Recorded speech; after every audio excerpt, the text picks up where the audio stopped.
Hey guys, this is Reckles with WTBGold, and I have a task for y'all to do before you continue watching this video. So go ahead, pause it, go to theunderminejournal.com, type in Filthling in the search box once you get to your realm, and type in the comments of this video how much the last one sold for on your realm. Alright, let's go, let's do this. So I was hanging out with a streamer the other day, and he went out to the Isle of Thunder to do some Filthling farming. He had 2 druids, and I thought it would be fun to race him. So I went out there on my druid, and we just AoE'd down these things. We were on 2 different realms, so he was on one realm with 2 guys, I was on one realm, and we just had a race. We farmed for an hour, and at the end of the hour, I got 5 Filthlings, he got 12. So I decided it would be a good idea to go back there, do a longer test, see what kind of results we would get if we spent another couple hours in there.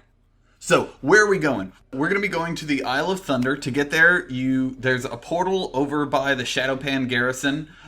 Take this portal. There are some scenarios that are optional, or you can just teleport right onto the island as well. But once you get to the island, go to the Ihgaluk Crag over on the south, and we're going to be killing Quivering Filth.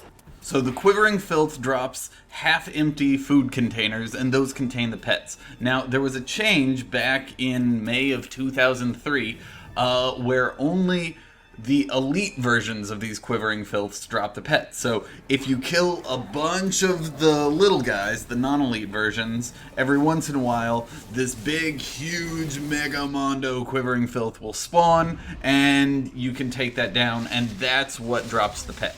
So obviously, AoE heavy classes are great here. These guys only have like 10 or 25k health, so if you have a really good AoE, Starfall, Warlocks, I'd imagine DKs are pretty good, because you can just pull everything to you.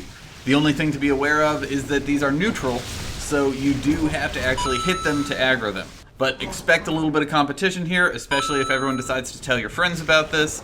Then you will have more and more people farming this. Just switch over to another realm and you'll be good. The farm's easy. Just run back and forth from one pool to another and just AoE everything down.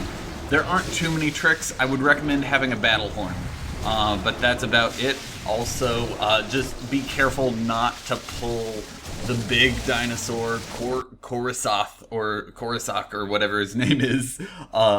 He doesn't do any damage anymore, but he just doesn't die. So he's just annoying and he's going to be stomping around. Alright, so let's get into some advanced tips. You know what's better than 1 Starfall?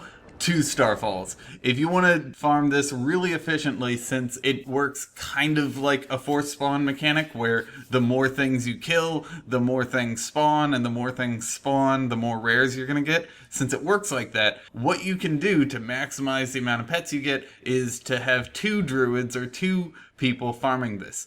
Have 1 in the middle of the big pool, and have 1 off to the side in the middle of the small pool, and just constantly be AoEing things down. There is some variability using this technique, and since one pool is smaller and has less mobs, I would highly recommend that you split the pets 50-50. For instance, I only got 3 pets, and my buddy that came and helped me out, thank you by the way, he got 11. So I don't want anyone who tries this technique out to feel like they got screwed. And the last thing, if you're running low on bag space and you don't have a vendor mount, or you don't want to waste the time mounting up, since you don't really get anything from the little mobs, you just get filth covered teeth or something like that, just loot the elites when you kill those, since those are the only things that drop the pet. So in our 3 hours of testing, we did really, really well here. One of my favorite things about this spot is that the vendor trash actually sells for a decent amount. So we got 1,000 gold in actual cash per hour farmed, and for the amount of pets you can expect, my first hour I got 5, my second hour I got 9 pets to drop,